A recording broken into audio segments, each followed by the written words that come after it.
back to my channel. Today is Wednesday, and from now on we'll be calling it Food Wednesday. So every Wednesdays we are going to be talking about food, or I'll be uploading videos about food. So today we are cooking, and for today's recipe we are making one of the more popular dishes from the Philippines. It's called Sinigang.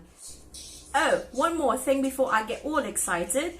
If you are new to this channel, please do subscribe and hit that bell notification so you'll get notified every time I upload a new video. And if you like this video, please give me a big thumbs up.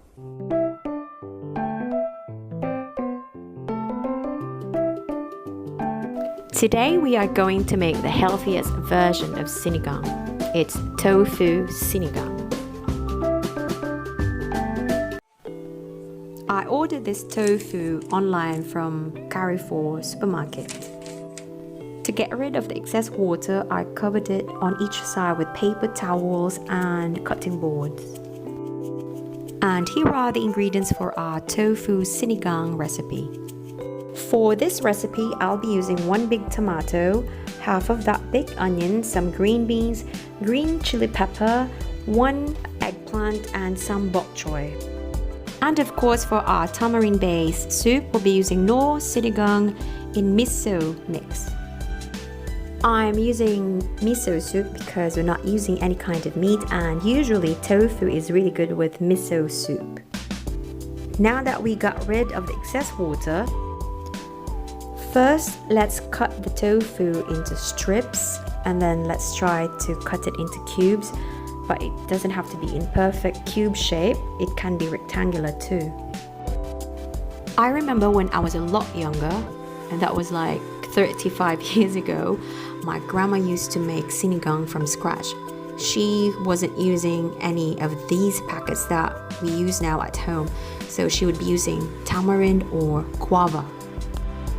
I'm not sure if you know the fruit guava, but in the Philippines it's a very popular fruit. Also, I remember my grandma would cut the onions into quarters, but I'm just gonna slice it like this. Now, Mummy, if you're watching, please don't scold me. I call my grandma Mummy because I grew up with her, so I address my grandmother Mummy. And for the tomatoes, I just sliced them like this. You could also quarter them if you want. Now for the eggplant, we'll just cut it into strips as well. Many people told me that we really don't get a lot of nutritional value from eggplants, but it's still one of my favorites. And there are so many delicious recipes that you can make with eggplants. Another vegetable that is usually included in sinigang recipe is taro. And I'm not really a fan of taro, so I'm not including that in this recipe. Now we are also going to be using green beans. I'm using short beans instead of long string beans. So we'll just snap the tips and we'll just slice them. Aside from taro, radish is also used in this recipe. Then we'll just slice it like that. And in the Philippines, this kind of beans is actually called bagu beans. Now that we're done preparing the ingredients, let's start cooking. Now let's start with the tofu. Let's brown them on each side. Sinigang is a very versatile dish because you can change up your protein. If you don't like pork, you can use beef, and if you don't like red meat, you could also use seafood. Or if you don't like meat at all, you can use tofu, like this one. Now let's turn over the tofu slices so we can brown them on the other side. If you have an oven, you can also bake the tofu ahead of time. You could bake the tofu while you are slicing or preparing the vegetables.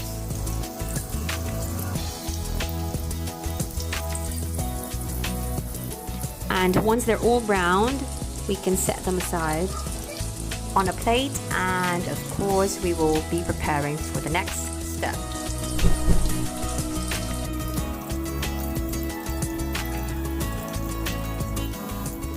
Now, using a wok or a deep pot, add 3 tablespoons of vegetable oil.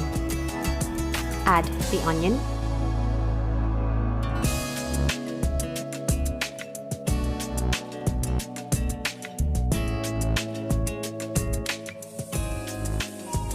I'm gonna add the tomatoes with the green beans. Saute them slightly.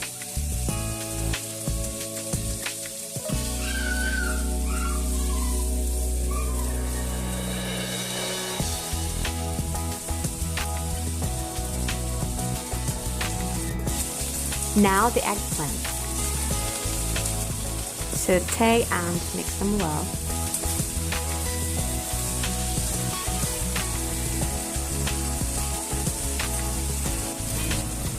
Now I'm adding 3 to 4 cups of water.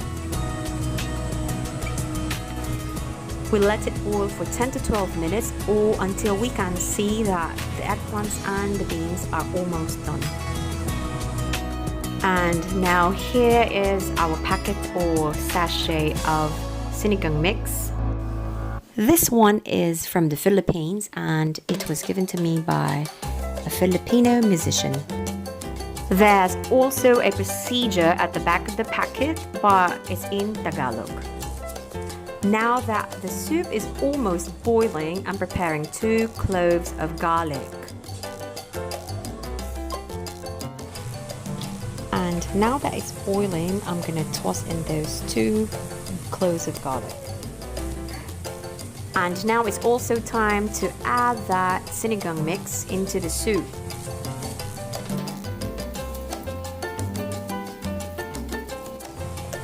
Now stir it slightly so that the mixture will be dissolved and will be evenly distributed to the soup and the vegetables. Put the lid back on for 2 minutes. Now add the long green chili. Simmer for another 2 minutes. Now let's add the bok choy. In Sinigang, water spinach is the green leafy vegetables, but since I don't have it, I'll just be using bok choy. Or you can use any green leafy vegetables that you have in your fridge. Now I'm adding a teaspoon of salt, but you can adjust the saltiness according to your taste.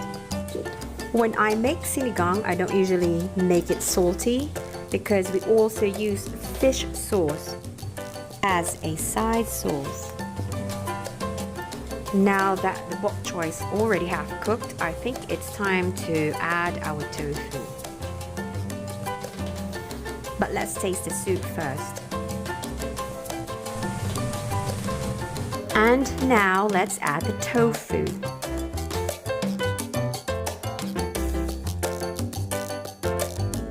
Now my mouth is really watering because I really love tofu. And it's also a good meat substitute. You could also add more green chilies. It depends on your heat tolerance. Oh, by the way, mushrooms are also great for this vegetarian Sinigang. And now, my friends, here it is, presenting to you my vegetarian Sinigang. I got so many requests for a Sinigang recipe, and today we will start with the vegetarian one because most of my friends are vegetarians. I will do the meat version next time. Sinigang is a sour soup owing its sour flavor from tamarind with lots of vegetables. It is usually served with pork ribs, pork, beef, and some seafood.